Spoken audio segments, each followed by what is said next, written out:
तो आज बहुत बड़ी बात, सत्यकेतु रो रहा है क्योंकि उसने सोचा था वैसा हुआ नहीं।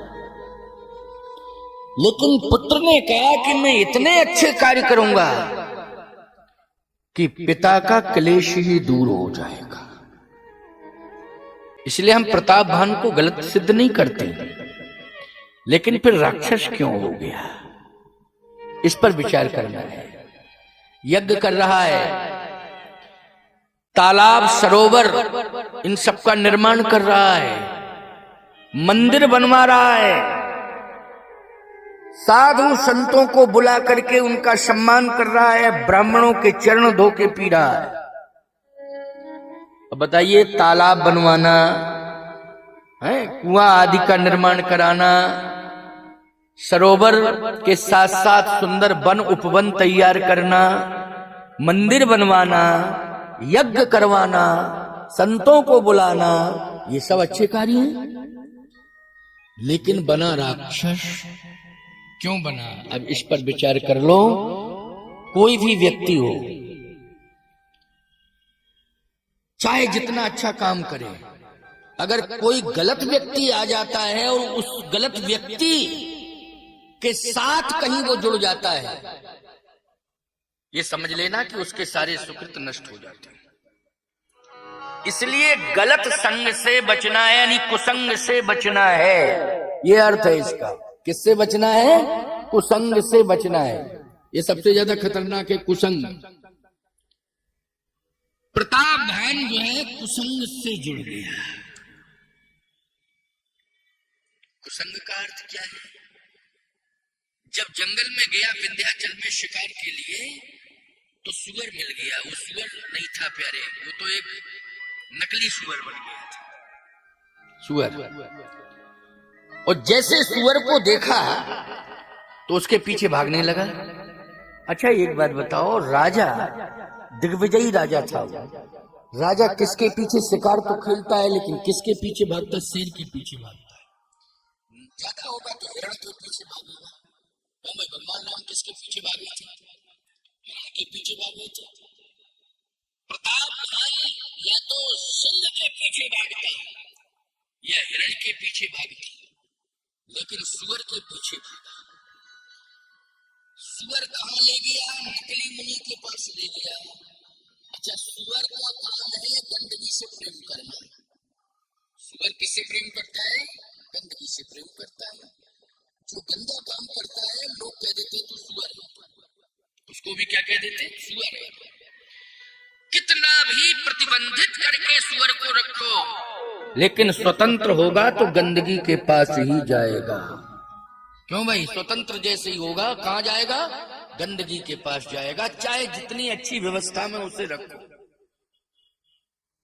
गंदा होता है। प्रतापवान किसके पीछे भागा है? बोले सुअर के पीछे भागा है। इतना तो सोचना चाहिए था कि सुअर के पीछे हम क्यों भागे? हमारे साथ में तमाम आए हुए हैं, उन सब से कह दें कि भाई तुम जाओ, वध करो इसका, हमें क्या जरूरत है। लेकिन नहीं, वो स्वयं गया। बल्कि मंत्रियों से कहा कि तुम लोग नहीं जाओगे, सेवकों से कहा तुम लोग नहीं जाओगे, अकेले ही जाएंगे हम। और गलत बात है, अगर कोई अच्छा व्यक्ति साथ में हो तो कम से कम वो कुसंग से बचा भी लेगा। लेकिन अकेले हम हैं और कुसंग में फंस गए हैं, तो निश्चित रूप से हमारा पतन ही होगा। तो प्रतापवान ने सब कुछ किया, लेकिन संग अच्छा नहीं किया, इसलिए वो पथभ्रष्ट हो गया। तो इसका अर्थ यह है कि हम कुछ भी कर लें, लेकिन हमें कुसंग से तो बचना ही है। किससे बचना है? कुसंग से बचना है। पहुंचा तो कपट मुनि मिल गया। कपट मुनि ने तो और ज्यादा उसे बिगाड़ दिया। सत्य तो यह है कि हमें कपट मुनि न मिले, हमें मुनि मिले। और अगर मुनि भी नहीं मिलता है तो याद रखना, हमें कोई ग्रंथ मिल जाए तो ग्रंथ बचा लेगा कुसंग से। हम पढ़ेंगे तो बचेंगे कि नहीं बचेंगे? भाई नहीं मिलता है कोई ज्ञानी गुरु, ये जरूरी नहीं है कि ज्ञानी गुरु मिल जाए, लेकिन ज्ञानी गुरु हमें नहीं मिल सकता है, परंतु ज्ञान की पोथी तो हमें मिल ही सकती है। बोलो मिल सकती है कि नहीं ज्ञान की पोथी? मैं एक बात कहता हूं कि सबसे ज्यादा अगर हमें बिगाड़ने में सहयोग कर रहा है तो मोबाइल फोन कर रहा है, हमारे हाथ में है। लेकिन एक समय था, एक जमाना था कि हमारे हाथ में पोथी होती थी, कोई ग्रंथ होता था कि नहीं? पोथी होती थी, ग्रंथ होता था, उसे हम पढ़ते थे। किसी विद्वान की पुस्तक होती थी, किसी दार्शनिक की लिखी हुई किताब होती थी मेरे हाथ में, हम उसे पढ़ते थे, मार्गदर्शन मिलता था, कुसंग से बचते थे। लेकिन आज बहुत बड़ी क्षति हो रही है कि हमारे हाथ में अब कोई ग्रंथ नहीं है, हमारे पास कोई गुरु भी नहीं है, हमारे पास दो ही हैं। गुरु की जगह गरु है मानी अभिमान, गुरु की जगह कौन? गरु मानी अभिमान। और दूसरी बात, सबसे बड़ा कुसंग का सहयोगी दुनिया का नेटवर्क, क्योंकि हम इसमें अच्छाइयों को नहीं खोज पा रहे हैं। कुछ ही लोग हैं, मोबाइल तो मेरे पास भी है, मेरे जो गुरुजन हैं उनके पास भी मोबाइल फोन है, ऐसी बात नहीं है नहीं।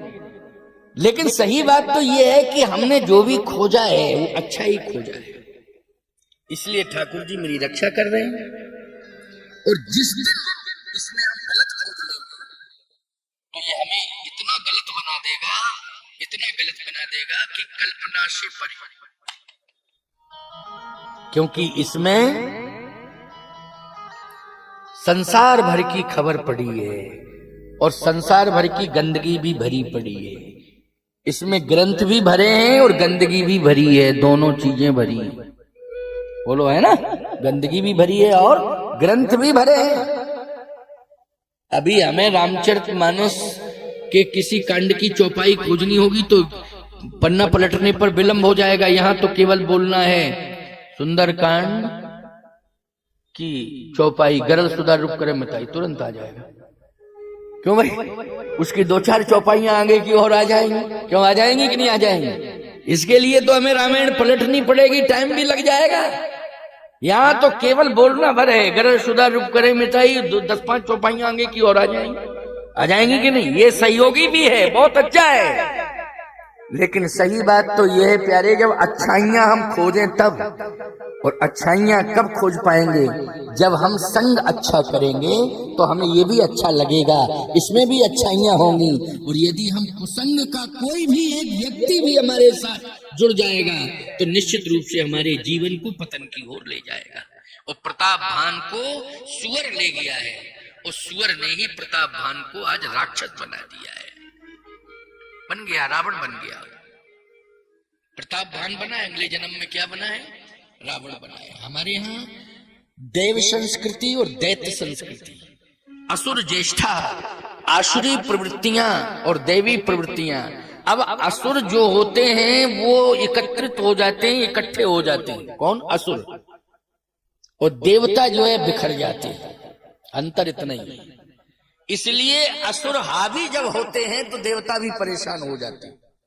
और फिर वो देवता जय जय सुरनायक जन सुखदायक प्रणत पाल भगवंता, जबकि 33 करोड़ है, 33 करोड़ देवता हैं, लेकिन असंगठित होने के कारण राक्षसों से परेशान होते हैं, भागते फिरते हैं। फिर कहते हैं ओम जय जगदीश हरे, स्वामी जय जगदीश हरे। देवजनों के संकट क्षण में दूर करे, संत जनों के संकट क्षण में दूर करे, भक्त जनों के संकट क्षण में दूर करे। ओम जय जगदीश हरे। जगन्नाथपुरी भागते हैं, जगन्नाथ स्वामी की आरती करते हैं, ओम जय जगदीश हरे। संत जनों के संकट, देव जनों के संकट क्षण में दूर करे, आप ही दूर करो। दैत्यों ने कभी भी प्रार्थना नहीं की है, क्योंकि वो कहते हैं हम में ताकत है, हम एक हैं, एक है। लेकिन अभिमान गोविंदय भावत नहीं, गुमान गोविंदय भावत नहीं। भगवान कहते हैं अभिमानियों हम अकेले ही पर्याप्त हैं, तुम्हारे लिए अकेले ही हम पर्याप्त हैं। इसलिए प्रताप भान बन गया राक्षस रावण एक कल्प में। दूसरे कल्प की कथा में वर्णन आता है कि महाराज मनु और शत्रुपा को जो वचन दिया है, उस वचन में भगवान बन गए।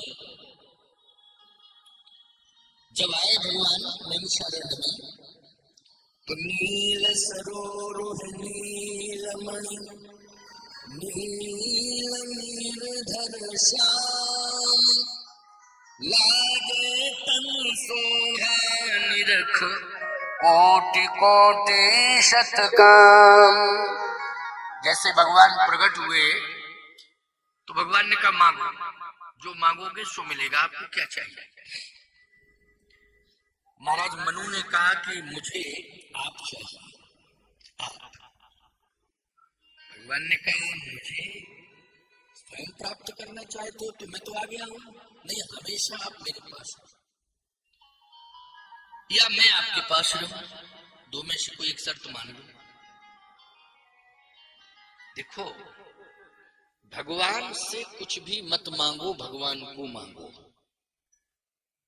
भगवान से नहीं मांगना है, नहीं तो नुकसान खा जाओगे, बहुत बड़ा नुकसान होगा। अरे भाई एक बात बताओ, हम जगन्नाथ स्वामी के मंदिर में गए और हमने मांगना शुरू कर दिया, चलो मिल जाएगा, लेकिन मंदिर से बाहर आए तो कहे ये तो मांग ही नहीं पाया, जो मांगना चाहते तो भूल ही गए। इसका मतलब है कि कुछ ना कुछ नहीं, जो मांगना चाहते थे वो नहीं मांगे, बाकी और सब मांग लिए। अब कष्ट है कि चलो कल फिर जाएंगे, फिर मांगेंगे।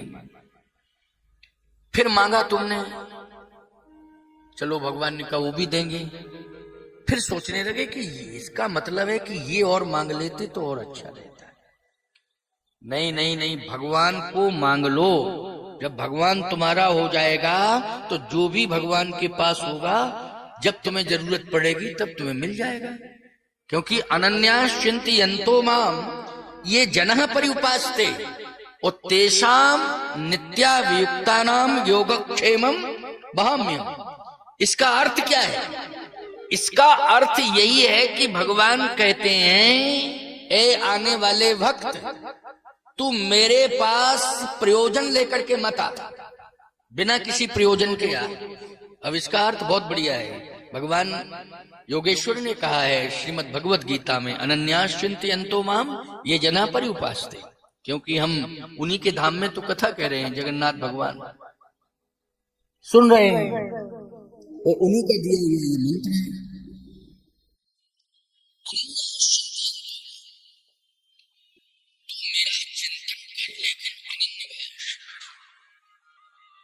और चिंतन करके यदि तू मेरे पास आ रहा है तो प्रयोजन लेकर के आ रहा है कि बिना प्रयोजन के आ रहा है? तो भक्त जो जाता है वो प्रयोजन लेकर के जाता है। लेकिन भगवान कहते हैं ये जना पर्युपास्ते, इसी में तेरी भलाई है कि तू बिना प्रयोजन के आ मेरे पास। तो भक्त ने कहा कि अगर मैं बिना प्रयोजन के आपके पास आया तो मुझे क्या लाभ होगा? भगवान ने कहा कि तू बिना किसी प्रयोजन के आएगा तो फिर एक सबसे बड़ा लाभ ये होगा कि मैं तेरा हो जाऊंगा, सदा सदा के लिए हो जाऊंगा, और तुझे कुछ भी नहीं करना पड़ेगा। योगक्षेमम वहाम्यहम्, मैं संपूर्ण योगक्षेम तेरा वहन करूंगा। अब काहे को मांगते फिरो भगवान से, ये दे दो, ये दे दो, ये दे दो। यही कहो कि आप ही मेरे हो जाओ। हमारा तो नियम है, हम कहीं भी जाते हैं किसी तीर्थ में, कभी नहीं मांगते, कभी नहीं मांगते। ये बिल्कुल सत्य कह रहा हूं। बस दर्शन किया, बस मुझे स्वीकार कर लो प्रभु, इतना कह देता हूं। क्या मुझे स्वीकार कर लो बस। पाहिनाथ कही पाहि गुसाई, भूतल पर लकुट की नाई। पाहिनाथ कही पाहि गुसाई।